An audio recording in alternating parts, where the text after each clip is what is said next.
सबसे पहले मैं आदिल फारूक आरटीआई एक्टिविस्ट भद्रवाह से हूँ।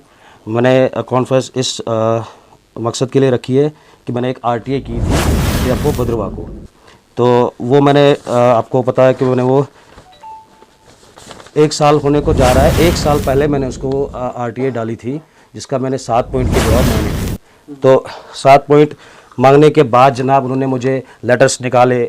उसके बाद कहीं 1 महीने का उसमें होता है टाइम पीरियड के अंदर आप उसको जवाब दे दीजिए। लेकिन 1 महीना होने के बाद मैंने फिर जब डीएफओ भद्रवाह नहीं दिया, तो मैंने कंजर्वेटर साहब के पास एक फर्स्ट अपील की, जिन्होंने लेटर निकाला, इनको कहा कि इनको आप रिकॉर्ड दे दीजिए। उसके बाद फिर भी डीएफओ भद्रवाह साहब जो है टस से मस नहीं रहे, उन्होंने कोई रिकॉर्ड नहीं दिया। आज साल होने को जा रहा है, पिछले 7 जून को जब 1 साल पहले आपने, हाँ जी कब साल होने को जा 8-9 महीने हो रहे हैं। तो उन्होंने मुझे पिछले 7 तारीख को एक रिकॉर्ड दिया मुझे, जिसमें उन्होंने पहले मुझे कोई 1 साल इस मसले में चलाते गए कि आप 1000 रुपीज़ यहाँ जमा कर लीजिए तो हम आपको रिकॉर्ड दे देंगे। जनाब फाइनली मैं गया 1000 रुपीज़ लेकर के मैं उनको जमा दे दूंगा। वहाँ उनका एक वो जो डील करता आरटीआई, वो कहते हैं मुझे रंजीत साहब कि आपको 424 रुपये ट्रेजरी फीस भरनी है, हम आपको रिकॉर्ड दे देंगे।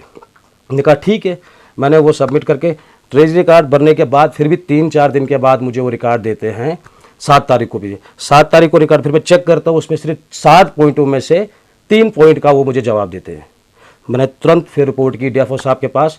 तो डीएफओ साहब को मैंने बोला जनाब 1 साल होने को जा रहा है, आपने मुझे 7 पॉइंट का 1 साल के बाद 3 पॉइंट का जवाब दे रहे हैं, 4 कहाँ है? तो उन्होंने कहा कि आप मेरे आरटीआई जो डील करते हैं उनसे बात कर लीजिए। तब तक वो भी आते हैं, तो उन्होंने कहा कि हम आपको दे देंगे। 21 दिन का उसी दिन साल के बाद वो मुझे रिकॉर्ड देते हैं, 7 में से 3 पॉइंट का 4 बैलेंस रखते हैं। उसके बाद उसी दिन मुझे अगले 21 दिन के लिए बोलते हैं कि आपको और दे देंगे। और अभी हाल ही मैंने एक रिकॉर्ड किया कॉल, मुझे वहाँ से अभी डीएफओ ऑफिस से कॉल आई, वो जो डील करते हैं उन्होंने कहा कि आप 2000 और भर दीजिए। देखिए, अगर उस आरटीआई की फ़ीस जो है, जो साल से उसको पढ़ रहे हैं, उसकी फ़ीस जब फाइनली डीएफओ ने मुझे 4 बार लेटर निकाला कि आप 1000 रुपीज़ जमा कर लीजिए। जब 1000 रुपीज़ आज तक था, यानी कि उन्होंने उस महीने से उसको रीड किया, टैली किया, इसकी फ़ीस तकरीबन जो है 1000 रुपीज़ बनती है।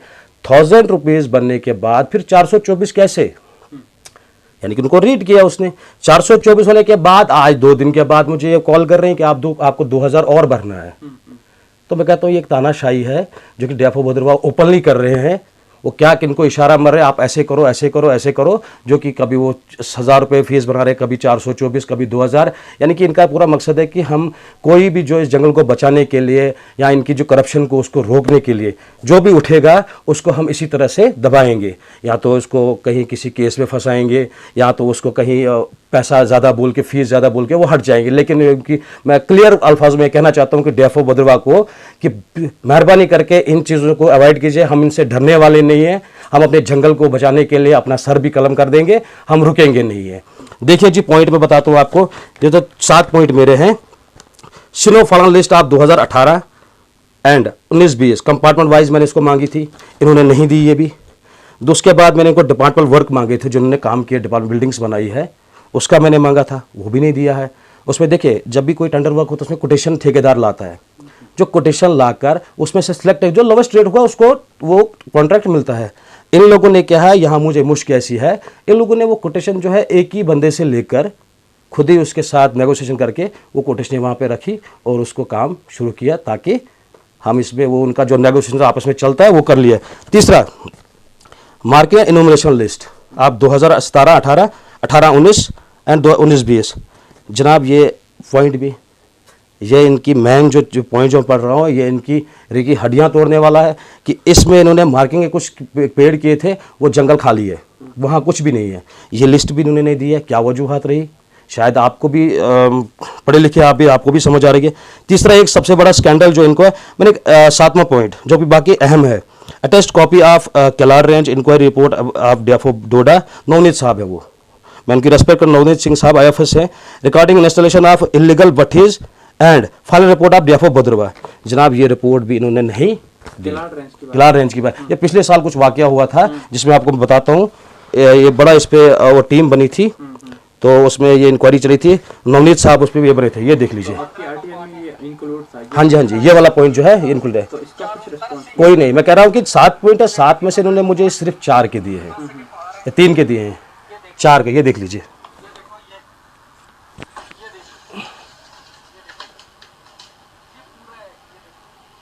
ठीक है, ये जनाब इन्होंने इसका भी मुझे नहीं दिया। दूसरी बात देखिए सर, हम बड़ी बार गए दफ्तर, हमें ऐसे ट्रीट किया जाता है कि जैसे हम तानाशाह बैठे हैं।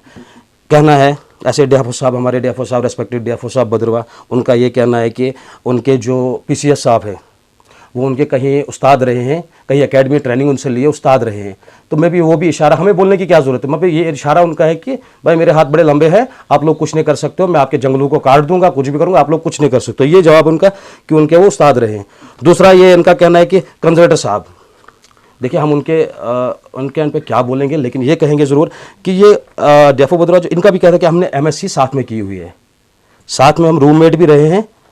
तो बताइए, तो ये क्या, इसका कहने का मतलब क्या है कि मतलब पीसी साहब भी इनके साथ मतलब कुछ नहीं करेंगे, ये कुछ भी हमने जंगलों को काटे, कुछ भी करे, इलीगल करे। दूसरी चीज़ सर ये है कि आपने देखा होगा, खुद आप मीडिया बखूबी मेरे से ज़्यादा जानते हैं, आप तो देखते हो, सोशल मीडिया एक्टिव रहते हैं सारे, कितने सीज़ किए हमने, जो भी स्लीपर्स है वगैरह हर जगह इन्होंने सीज़ किए। कहाँ से आता है वो? ठीक है, मान लीजिए उन्होंने सीज किया, उसके बाद एक्शन आप बताइए। मैं मीडिया से भी सवाल पूछता हूँ और डीएफओ बदरवा और आला हुकाम से भी, मैं डीजी साहब से रिक्वेस्ट करता हूँ कि आप मुझे बताएं कि ऐसा कोई इन लोगों ने एक्शन उठाया जिसमें यह कहा जाए कि पब्लिक अप्रिशिएट करे कि भाई इन्होंने कुछ ऐसा किया। कल भी कुछ, हाँ कल वो भी मैं न्यूज़ पढ़ रहा था, उसमें भी देखो आप किलार रेंज में कुछ 150 से ज़ायद कुछ ऐसे स्लीपर पकड़े गए हैं। क्या एक्शन हुआ? वो उन्होंने सीज किया, वहाँ पे सीज ही हुआ, हमने खाली देखने में था, सीज किया। उसके बाद ये क्या करते हैं क्या नहीं करते कोई पूछने वाला नहीं है। दूसरी चीज़ मैं आपको अहम बताता हूँ। आप देखिए पिछले दिनों कुछ आर्डर हुए थे, एक बंदे के हफ्ते में 4 आर्डर होते हैं। क्या तमाशा है ये? कोई समझ नहीं आ रही है कि हम किसको फ़ोन करके बोले। ये सारे एक दूसरे को, ऐसा हमें शक हो रहा है कि सारे मिले हुए हैं। 4 क्या कहते हैं ऑर्डर एक बंदे के होते हैं। पीछे आप देखिए एक यहाँ पे आर्डर कल ही हुआ, कल यही मेरे लगता है, मेरे ख्याल से कल के परसों आर्डर हुआ, 2 आर्डर हुए एक दिन में, 24 घंटे में 2 आर्डर होते हैं। यहाँ तो ऐसा मुझे लगता है कि ये लोग पैसे खाकर ये आर्डर करते हैं, यही दिखने वाला था, पैसे लेकर ये आर्डर करते हैं। वहाँ पे बोलियां चलती है, नीरू रेंज को कितना पैसा, उसके लिए जो रेंजर को 10 लाख बोलियां दे दो, ये तो पैसा देकर करते हैं आर्डर। फिर ऊपर से जब आला हुकाम को पता चलता है वो उनको प्रेशर डालते, फिर ये आर्डर चेंज करते हैं। यही होगा और क्या हो सकता है? जब एक आला ऑफिसर एक सीनियरिटी के हिसाब से देखकर एक आरओ को, रेंज ऑफिसर को एक रेंज देता है, तो क्या जरूरत पड़ती है 12 घंटे के अंदर अंदर उसका आर्डर चेंज होता है? क्या कर रहे हैं वो पीसी साहब भी ऊपर बैठ के?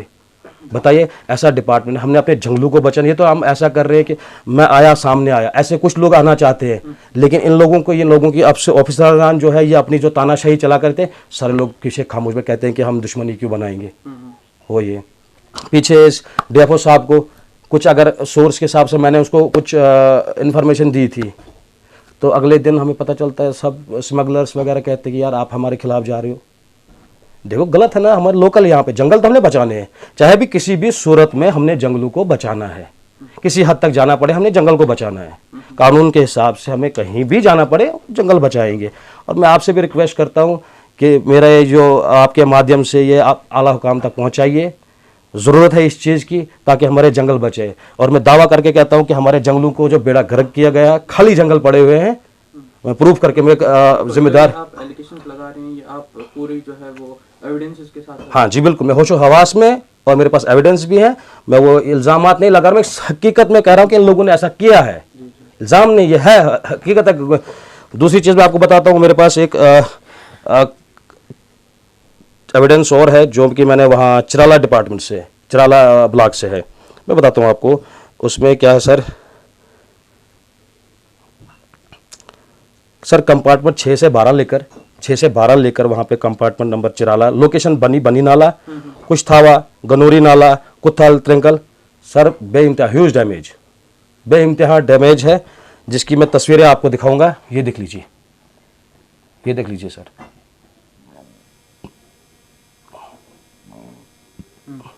ये देख लीजिए। मतलब इतना ये चल रहा है, डैम्प्स पड़े हुए हैं, तो ये कैसे चल रहे हैं? कैसे चलेंगे? ये किसकी रहनुमाई में हो रहा है? कौन रहनुमा है? कौन हमारे जंगलों को बचाने वाला है यहाँ पे? हैं? ये डीएफओ साहब की जिम्मेवारी है, मुझे लगता है। लेकिन जिस तरह से ये करप्शन चल रही है, ये इलीगल पेड़ जो काटे जा रहे हैं, ओपन स्मगलिंग चल रही है, ये मतलब मुझे नहीं लगता है कि ये कोई हमारा डीएफओ जिम्मेवार है, या तो मुझे लगता है कोई और जिम्मेवार है इसका। अगर हमारा डीएफओ जिम्मेदार है इसका, डीएफओ भद्रवाह साहब इसके जिम्मेदार हैं, तो मुझे लगता है उनको मैच्योरिटी के हिसाब से हमारे जंगलों को, वो भी आके लोकल हैं, तो उनको पता होना चाहिए था कि जंगल को कैसे बचाएं। उनको सब कुछ पता है, हर दिन उनको न्यूज़ करते हैं, उनको कोई फ़ोन करता है, डीएफओ साहब आपके वहाँ फलानी जगह ऐसा हो रहा है, वहाँ के सिर्फ रिप्लाई कहते हैं कि नहीं, रेंज ऑफिसर को बोलो। क्या मकसद है, वो क्या कर रहे हैं यहाँ पे? वो यहाँ पे ऐसे क्या कुर्सी पे बैठने के लिए आए हैं? अगर कोई इसको फ़ोन करता है, डीएफओ साहब फलानी जगह ऐसा हो रहा है, तो वो कह रहे हैं कि यार गार्ड साहब को बताओ या रेंजर को बताओ। बोलो आप क्या कर रहे हो यहाँ पे? ये आपकी जिम्मेवारी है। यहाँ कितनी भी चोरियां हो रही है वो आपकी रहनुमाई में हो रही है, ये हमारी जिम्मेवारी नहीं है। पहले आपकी जिम्मेवारी है, हमारा हक बनता है हमने बचाना है, लेकिन जिम्मेवारी सबसे ज़्यादा आपको है। हम भी आपका कॉपरेट करेंगे, लेकिन आप तो शुरू कीजिए। क्या आपने कहीं देखा डीएफओ भद्रवाह साहब आगे कहीं सीज करके तो कोई एक्शन लिया? किसी स्मगलर को पीएसए लगाया? किसी स्मगलर को कोई पेशी हो रही है? बिल्कुल भी कुछ ऐसा नहीं हो रहा है। आंखें बंद करके सब बैठे हैं, और जो क्या है कि मेरा वो रूममेट है, मेरा वो उस्ताद है, मेरा क्लासमेट है, भाई ऊपर तक इसको यह है कि मेरे को कुछ नहीं होगा, आप लोग जो मर्जी है वो कर लो। तो इतनी अल्फाजों के साथ में तो लास्टली कोई एलजी जी। नौसेना से कोई हाँ, मैं एलजी साहब से भी कर रहा हूँ, लेफ्टिनेंट गवर्नर साहब से भी अपील करता हूँ कि मेहरबानी करके आपको हम इल्तिजा करते हैं, रिक्वेस्ट करते हैं कि आप लोग इस पे गौर फरमाएं, ताकि हमारे जंगलों को बचाए। क्योंकि सबके आपके देखो आगे 2-4 सालों में जो है हमारा टूरिज्म जो इतना बढ़ेगा, इतना अच्छा होगा, वो इन जंगलों की वजह से है, पेड़ों की वजह से है। तो अगर ये चीज़ें ख़त्म होगी तो हमारा टूरिज्म, हम वहाँ के वहीं रह जाएंगे। तो मैं एलजी साहब से फिर एक बार रिक्वेस्ट करता हूँ, डीसी साहब से रिक्वेस्ट करता हूँ कि इस पे कमिश्नर सेक्रेटरी साहब फॉरेस्ट डिपार्टमेंट, उनसे रिक्वेस्ट करता हूँ कि प्लीज़ इस पे नज़रसानी की जाए। हाँ, आप अगर अभी भी मैं चैलेंज करके बताता हूँ कि अगर टीम अभी भेजी जाए, लेकिन कहाँ से? जम्मू से, वहाँ से टीम एलजी ऑफिस से आए, जम्मू से आए, टीम आए कोई, मैं साथ साथ चल के मैं उनको दिखाऊंगा जंगल, और मैं ये सारी चीज़ें उनको प्रूफ दिखाऊंगा कि कहाँ पे गलत हो रहा है। बहुत बहुत शुक्रिया। Thank you, thank you.